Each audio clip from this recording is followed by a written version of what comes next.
now in my current capacity since 2012. So it's been a few years since I've been here, and been a few years since I've been working at the Water Management District. Just a show of hands, how many of you know or have heard of what Swift Mud is? Or I call it the district. All right, so don't hold it against me. I just wanted to give everybody kind of a quick overview of who we are. We were born in 1962 after the passage of Hurricane Donna, which occurred in 1960. The district was formed as a flood control district back in 1962, and since then has expanded its areas of responsibility, which you see over here. So there's basically 4 what we call AORs within our district. Natural systems, which is just a fancy way of saying habitat. We have flood protection now because we don't like using the word control. And then water quality and water supply. So what my group does largely is dealing with the natural systems piece and the water quality piece. You can see the boundary covers all or part of 16 counties. Obviously, these are not political boundaries. These are actual watershed boundaries. So that's how our district and the other 4 districts within the state of Florida are drawn. Within the district boundary, we have 11 major watersheds. And so our boundaries are a little different from what a lot of people are used to because they don't follow political lines. The one up here, this number 2, is the Springs Coast, and that's the one I'm going to focus on here in the next 30 to 40 minutes, partly because it's a really neat area. So how many of you are familiar or have been up in that part of the state? So, I mean, those of you who raise your hands, you can probably attest to how unique this area really is. And it's unique in a couple of reasons. One, just purely from a natural resource standpoint, but also because of the changes that have happened and that are happening to this region. And they're happening in relatively quick fashion. I like to call it the land of mermaids and manatees. I have 2 small little girls, a 6-year-old, she just turned 6 on Wednesday, and a 7.5-year-old.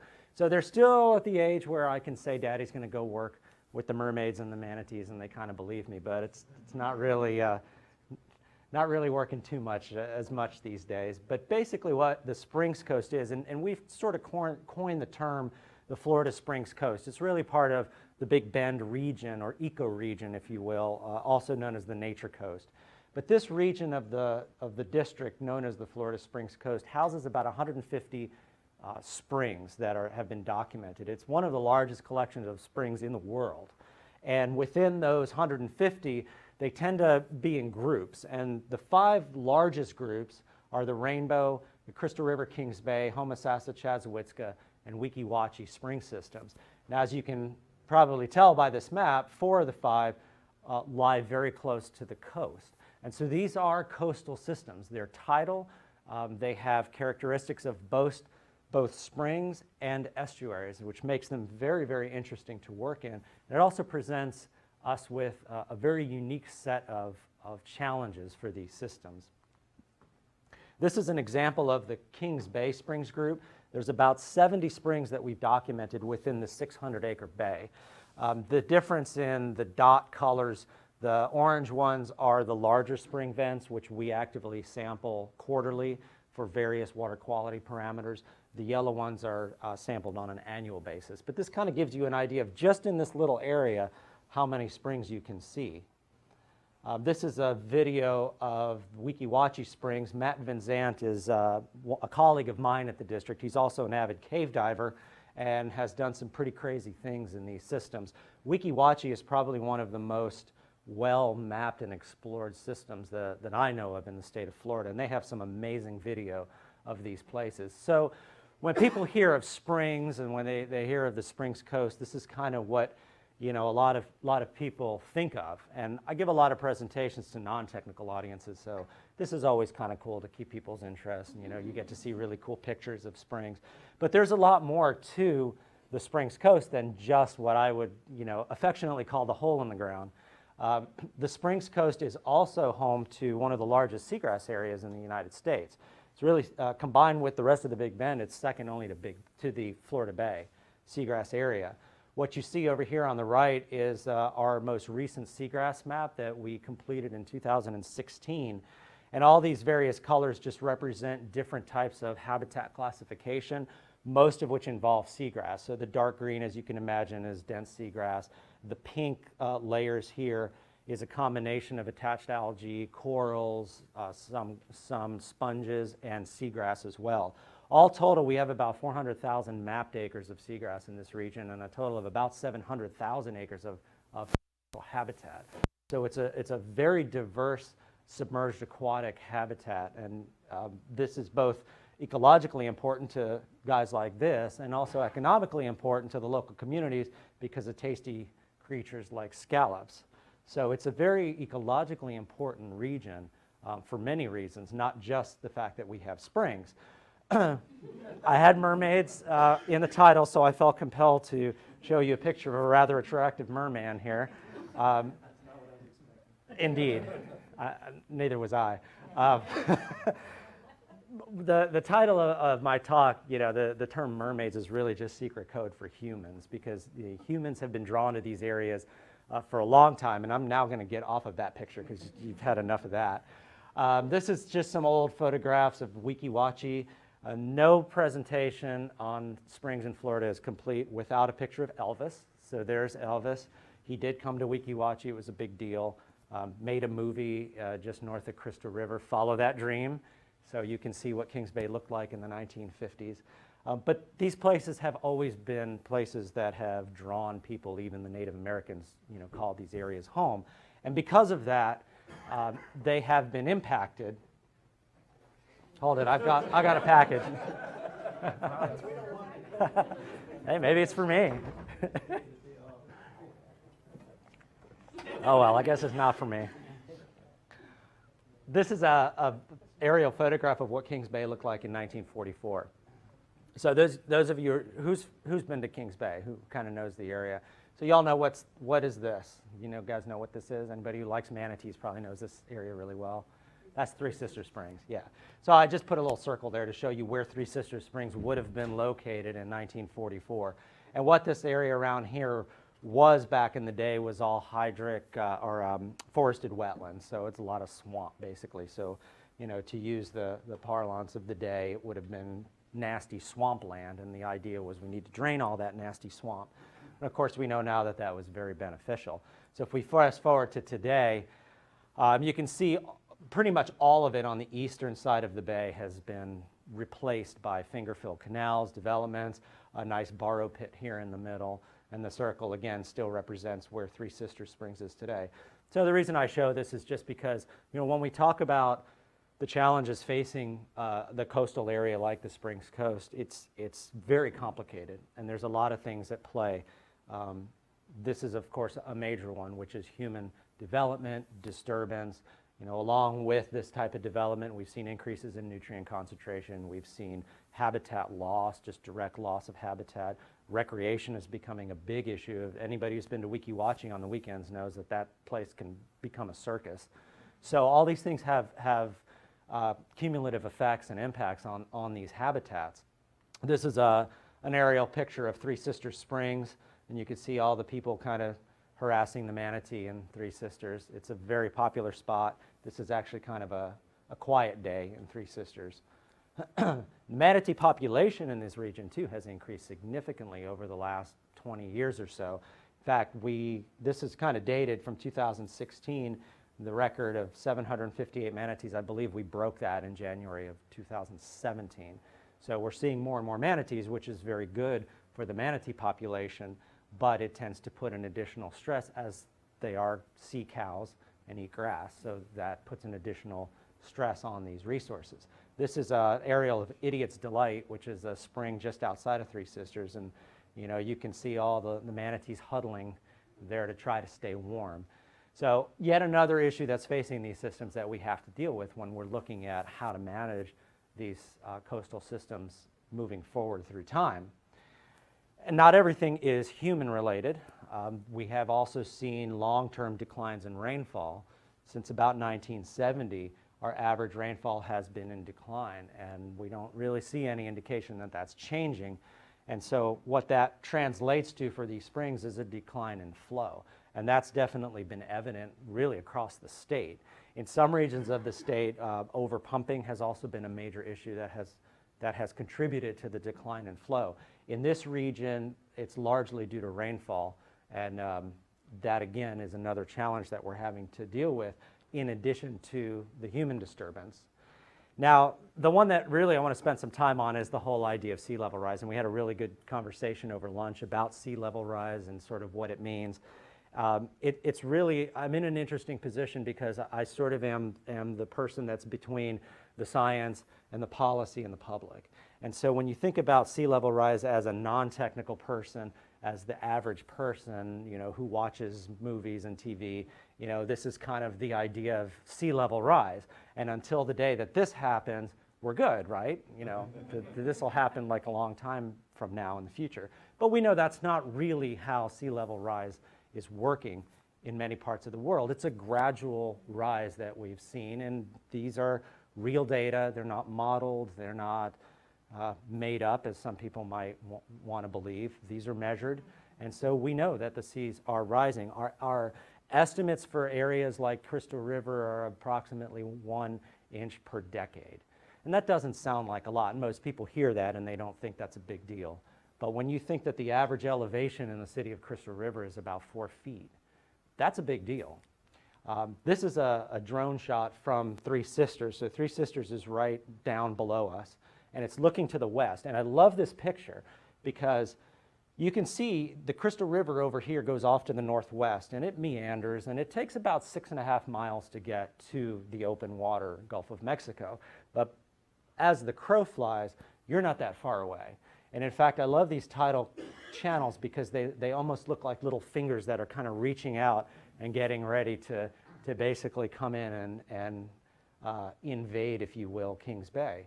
And that's kind of what is happening on a much slower scale, but relative to geologic processes, this time scale is incredibly fast. And I'm going to show you some of the changes that have taken place in this system alone.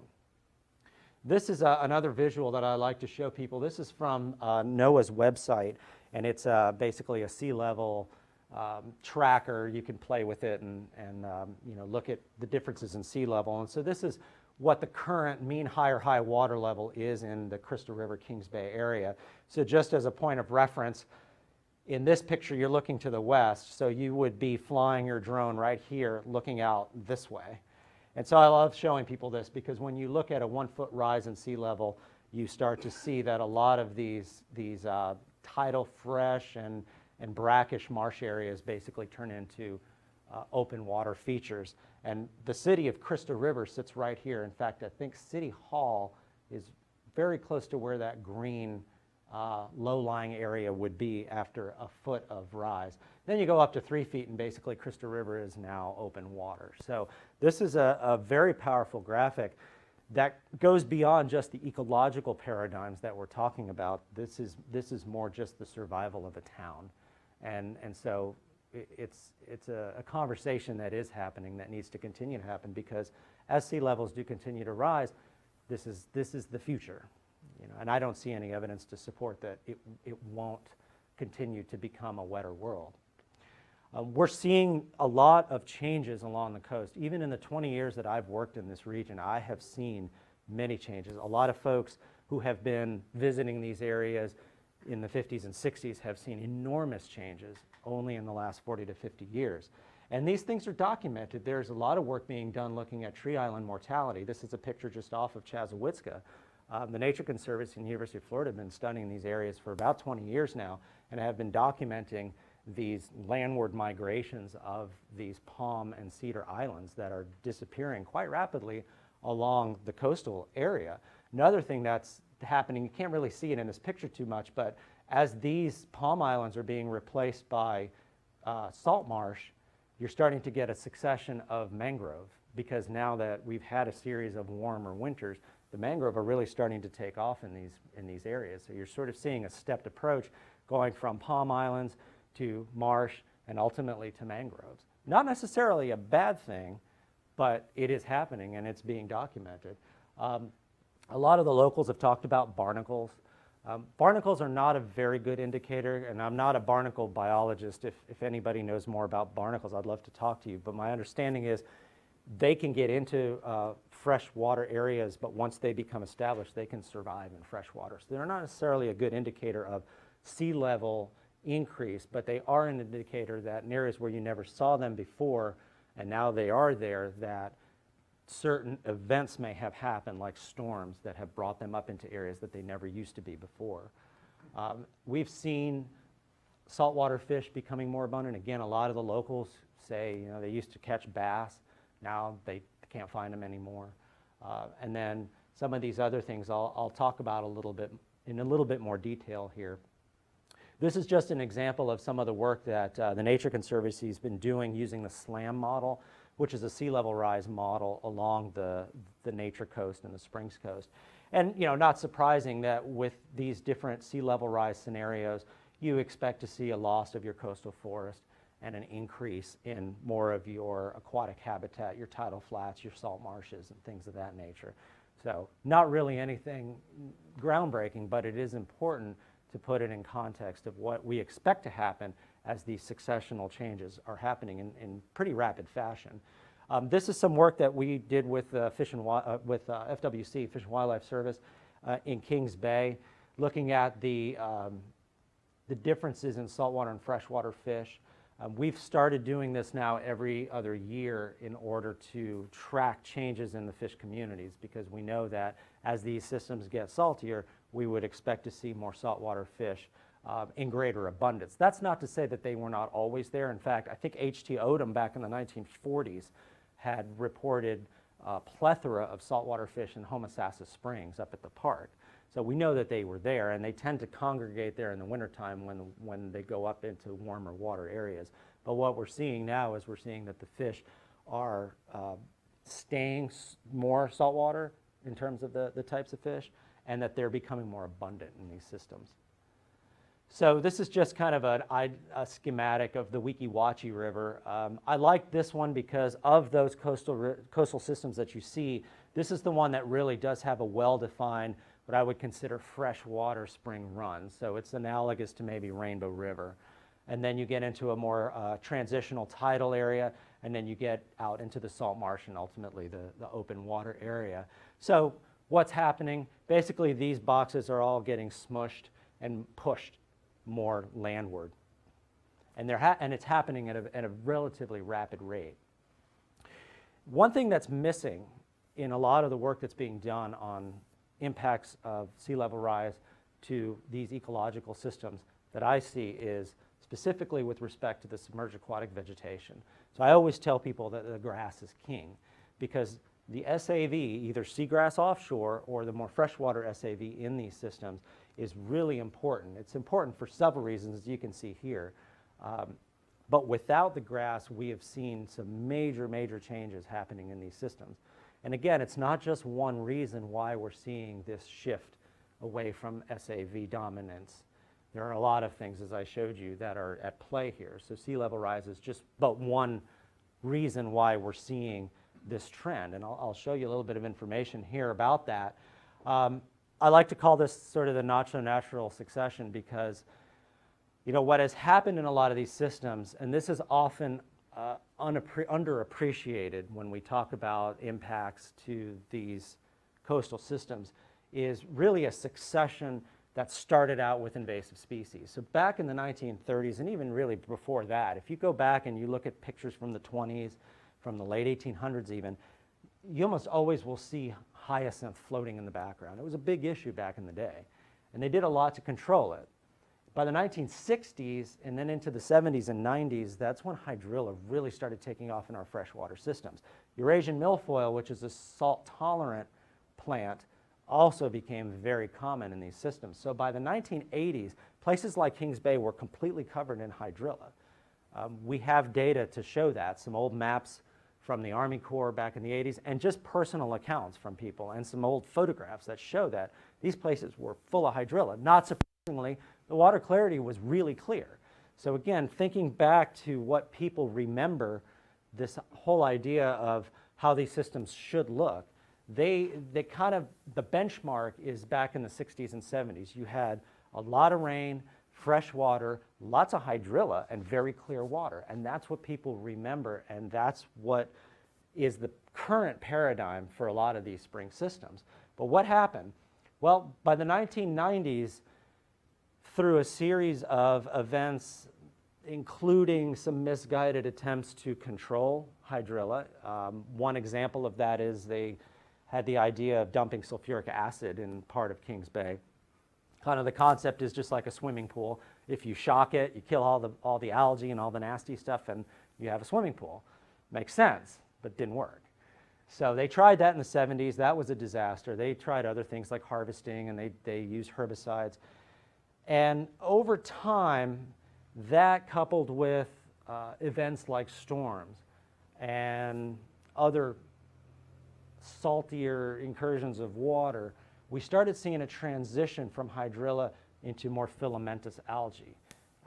Anybody who's familiar with that area has probably heard the term Lyngbia. Lyngbia, there's really two kinds. There's a Majusculata, which is the marine Lyngbia, and then there's Woolii, which is the freshwater variety. So when I show you Lyngbia here, we're talking about Lyngbia woolii, which is the freshwater filamentous algae. And it was nasty. If you've ever been near it or around it, it's basically pond scum is what it looks like. And this stuff was really prevalent and really up until the last 10 years. And then what has happened is we've started to shift into more of a phytoplankton-dominated system. So now a lot of these places like Kings Bay, like Homosassa River, they're green. And people don't like that. They want it to look like it did back in the 1970s and the 1960s. This is a graph showing you how the pattern of vegetation in places like Kings Bay has just been trending in the downward direction since we started monitoring this back in 1993. This was work actually we did in conjunction with the University of Florida. Now, one caveat to this is almost all of this back here was hydrilla.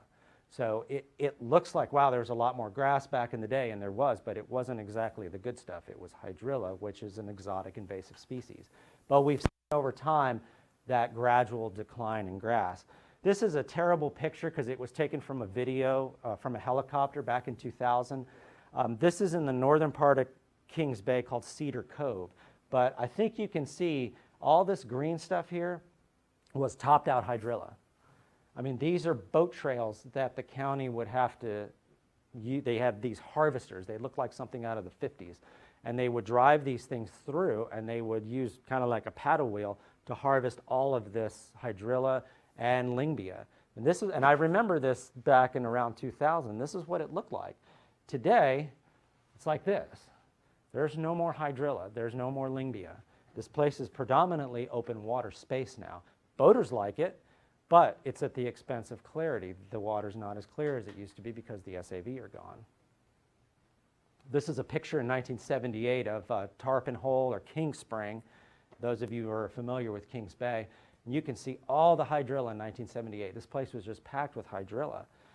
That was replaced by pretty much nothing. There's some algae laying on the bottom, but for the most part, there's not a whole lot there anymore. We also saw a shift from that Lyngbia that I was telling you about, that nasty floaty stuff, which is a freshwater cyanobacteria, to marine macroalgae. So Chaetomorpha is a marine algae. Actually, you can buy it in the pet stores. It's actually really good for keeping your saltwater aquarium clean because it does a really good job of pulling nutrients out of the water column. But what we've seen is, like back in 2001, Cedar Cove is right up in this area here. So all those boat trails that you saw, that was right in the heart of all this dark green. There was a lot of Lyngbia and hydrilla up there in 2001. By 2013, this is the only area where you really see Lyngbia in any large quantities. This is Hunter Springs. It's the last truly freshwater piece of Kings Bay. The rest of the bay and all this other stuff that you see here has been since replaced by Chaetomorpha, which is a marine algae. And this has only happened in the last 17 years. And actually, more likely in the last 10 years. So, you know, thinking about succession and these changes, they're incredibly rapid. This is a graphic showing you salinity and SAV in Kings Bay. So again, what we see is a general rise in salt and a decline in submerged aquatic vegetation to where we've sort of bottomed out, if you will. And now what we see is predominantly a phytoplankton, a marine phytoplankton-dominated environment. This was based on work done by Mark Hoyer and Tom Fraser and others back in 2004. And this was done in the Springs Coast region. And this is a real telling graphic. And I love showing this because what it really tells the story that above an average salinity of about 3 parts per thousand, most of your freshwater SAV can't survive. And so that's really important to note when you're trying to predict what these systems are going to look like, or more importantly, if you're trying to restore them back to something that they once were. So these systems were clear, had lots of grass, much fresher 50 years ago. But if your salinities are now up over 3 parts per thousand, which they are on average in places like Kings Bay, it's going to be really hard to go back to what it was like back in those times because the conditions have changed, so the paradigms have changed. This is kind of a noisy graphic, but I love it, so I'll try to talk you guys through it. This is a graphic basically showing you exceedance time of salinity in Kings Bay. The 2 black lines represent 2 stations. There's one right at the mouth of Kings Bay where Crystal River begins, and the other one is a little bit further downriver. What all these colored lines are basically years from 2007 to 2016 at USGS gauges that are located very close to where Dan Yobe and Lori Nakamas did this original work back in 1984 and 85. The big caveat here is these black lines only represent 1 water year. So it's only a snapshot in time, but it's the best we've got. And so we're glad to at least have that data. And remember that magic line at 3 that you saw? That's somewhere right around here. So what this graphic is telling you is at this station location right here, and this location, you would have exceeded 3 parts per thousand, maybe only less than 10% of the time you would be over that salinity. So it was pretty fresh. What really the take-home message here is if you look at all these lines, and so this is data annually from 2007 to 2016, we never came close to this line. So yeah, maybe 84, 85 was an extremely fresh, wet year, but the fact that's really telling is that in this last 10-year period, we're much saltier than that on average. And that's a very important point to bring home when you're trying to figure out how do we manage these systems? How do we make them better? Can we really restore them back to what they were? Now, what we've been talking about is kind of this long-term increase in salinity. And we know that's not the only impact of sea level rise. So, in some cases, this graphic may be a little bit more accurate than I led on earlier because there are pulsed events. And that's something that's really important to keep in mind when you're talking about ecological impacts. This graphic was produced by Tom Fraser in his lab back in '06, and fortunately they had a datathon in 2004. They had 2 of them out in Kings Bay during that year when we had all the hurricanes.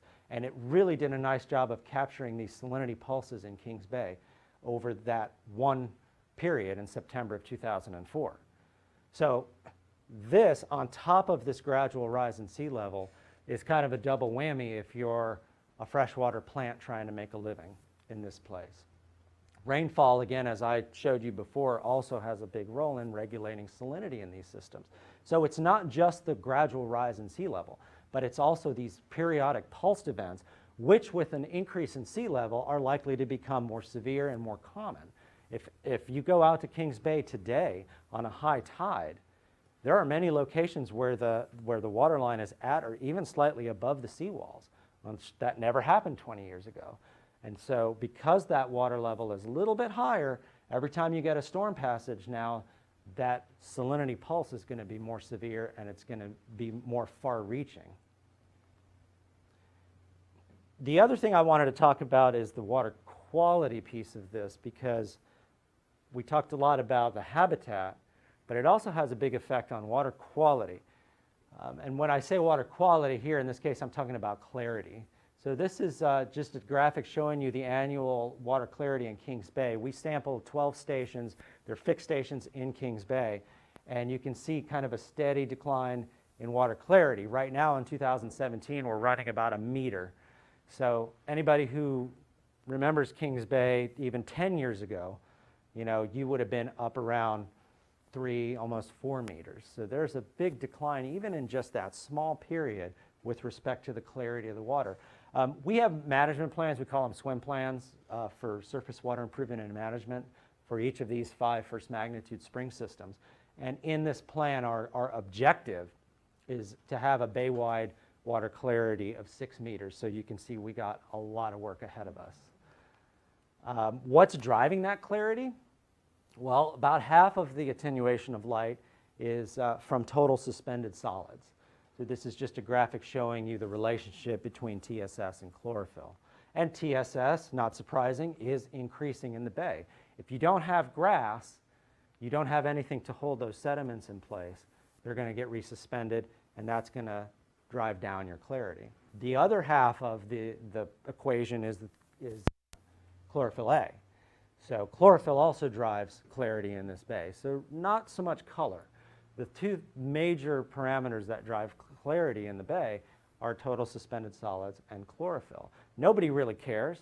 What they care about is the fact that it's not as clear as it once was when they were kids back in the 70s or in the 60s. But this helps explain why. And again, not surprisingly, we've seen an increase in chlorophyll concentration really over the last few years. This isn't something that has been going on for 30 years. This really started changing since really 2000. There is a state standard, a numeric nutrient criteria for chlorophyll at 5.7 micrograms per liter bay-wide. And again, you can see we're kind of not really meeting that either. So why is this happening? The lack of vegetation certainly can explain the TSS issue, the suspended sediments. But with respect to chlorophyll, one of the things that we're finding is there is a relationship between chlorophyll and specific conductivity. So specific conductivity is just a proxy for salinity. That's what we actually measure in the field. And what we see is that there is a pretty significant positive relationship with respect to chlorophyll and salinity. So when it's saltier, there's more chlorophyll. Now, there's probably not a cause and effect relationship there per se, but what I think is happening is that this conductivity is a proxy for more marine water getting entrained in these what I would consider an estuarine embayment.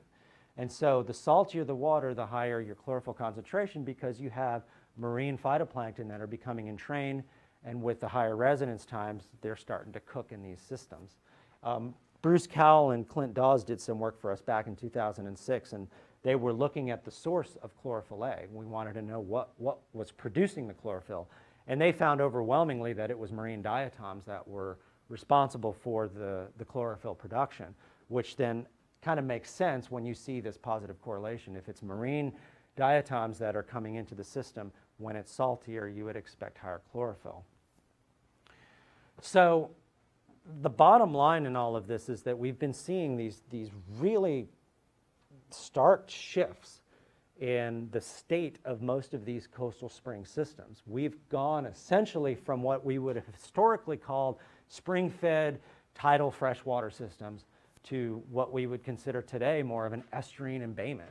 These are classic estuarine systems now with a few springs here and there that are pumping groundwater, but predominantly now the Gulf of Mexico has overwhelmed the characteristics of these systems. Is that a bad thing? Not necessarily, but we have to manage the expectation. The public still expects us to restore these systems back to what they were in the 1950s and 60s, and the data overwhelmingly shows that's probably not going to happen. So we have to apply this, fancy term of adaptive management to try to figure out a way to make these systems improved. We know that there's room for improvement, but that's not necessarily restoration. Maybe it's adapting to a new reality, because we know that the sea levels are going to continue to rise. We know the salt's going to continue to go up. We know these systems continue to change. So that's why we talk about this concept of alternative stable states. These systems are trying to be stable in a very changing world. So that mark is going to constantly change over time.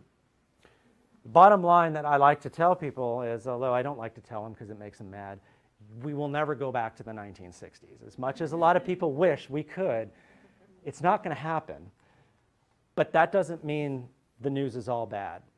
And one of the ways that we as an organization are trying to sort of get that message across is by creating what we call the Springs Coast Steering Committee. And we created this back in August of 2014. We modeled it after the National Estuary Program. And actually, Holly Greening from the Tampa Bay Estuary Program was very helpful in helping us stand up in the Springs Coast region. So it's very similar in terms of having a steering committee, a management committee, and then a technical working group, which the NEP would call a technical advisory committee. But the whole idea is to get everybody together, all your local governments, your NGOs, the public, to come up with a regional approach to helping improve and manage these systems. We're still going strong, and we hope that maybe one day this might turn into something like an NEP. But at this point, we've made a lot of progress in trying to just educate folks on what these systems look like and why. So in the time I have left, one of the things I just wanted to kind of leave you with was one of the projects that we just wrapped up, actually. This was an experiment that we did in Kings Bay. This is an area we call Hunter's Cove. So there's Hunter Springs, which is that northeastern part of the bay. If you remember that graphic of the algae, it was that real green little finger off to the top right of the screen. What we wanted to do is we wanted to see if we could grow grass, because again, we knew that if we can grow grass in these systems, that will help improve clarity, it will improve habitat, and a whole host of other things. So we partnered up with Duke Energy, who helped us grow this grass, and then we erected these fences. There were 3 quarter-acre plots in Hunter's Cove where we planted Vallisneria. So this is eelgrass or tape grass, I believe it's also called, Vallisneria americana, which was the grass that would have been in this system if you would have been able to travel back 150 years ago. And the good news is that Vallisneria is very salt tolerant. There's grasses growing in Chassahowitzka right now that are pretty far downstream. They're growing them in Caloosahatchee River, where they're seeing salinities of 12 to 15 parts per thousand periodically, and they do just fine. So that's the good news. If you can get them to grow, we think that they could probably handle a saltier world. But it's not an easy task by any means. This experiment set out to basically answer the fundamental question, can you do it if you build fences to keep the herbivores out, mainly the manatees, to give the grasses a chance to grow. So we tried different methods. We have peat pots, we tried bare root, these coconut core mats, which was a method that was developed by Dr. Lynn Geddes. She is with IFAS down in Fort Lauderdale. And then we partnered up with a company from the Netherlands that have these they're made by potato fibers. They're called bees. I forget what that stands for. But basically, we were trying to plant grass in those as well. This is the custom designed and extremely expensive fence that we had to put up in order to prevent the manatee and other hungry animals from coming in and eating our experiment. This made out of PVC. And this is kind of what Hunter's Cove looked like prior to us planting the grass. And really within a couple of months, we ended up with that. That was very impressive. I mean, we were like stunned at how beautiful the grass beds looked. Yes, there's a lot of hydrilla in here, and that was an issue. But the good news is that this filamentous algae that was very common there pretty much went away just by planting the grass. So the grasses did a good job of outcompeting the filamentous algae, which was really good news.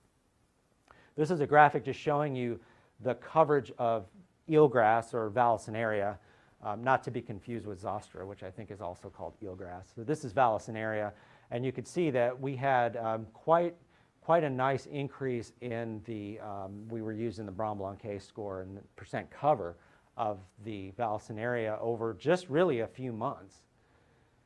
We also had FWC went out and they surveyed these areas for fish, and I mean, it was an immediate aquarium. I mean, the fish just came from all over as soon as we had those grasses in place.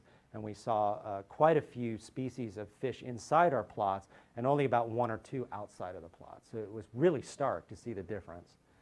And then came Hurricane Hermine. So this was a CTD that I had thrown out there about 2 days before the storm hit. And I was very fortunate to have this data because the USGS gauges went offline once that surge really came in. We had about a 6-foot surge come in. It was very fast, came in and then went out. But what my little CTD that was strapped to one of those fence posts showed was a salinity spike that was up around 16, almost 17 parts per thousand is where it peaked. So that, and again, remember, this is Hunter's Cove, which is really the last freshwater area of Kings Bay. So the salinity up in that area doesn't really get much above 1 or 2 parts per thousand. So you went from 1 or 2 up to almost 17 parts per thousand in a matter of hours and stayed there for quite a long time. The reason why I have these lines here is because at 5 parts per thousand, and actually Mark Hoyer and Tom Fraser's work kind of suggests that it's even lower than that, but roughly 5 parts per thousand is sort of the dividing line when you get into, when you lose a lot of your salt intolerant species. So that's why I had that line there. And then 15 parts per thousand, that's lethal. Hydrilla will die immediately. If you dose it with 15 parts per thousand seawater, it will die. That's the end of it. Vallisneria can handle it, but it doesn't like it. So anyway, this is what happened after the passage of Hermine, and you can see what happened to our plants. In at least 2 of the 3 plots, they basically got wiped out.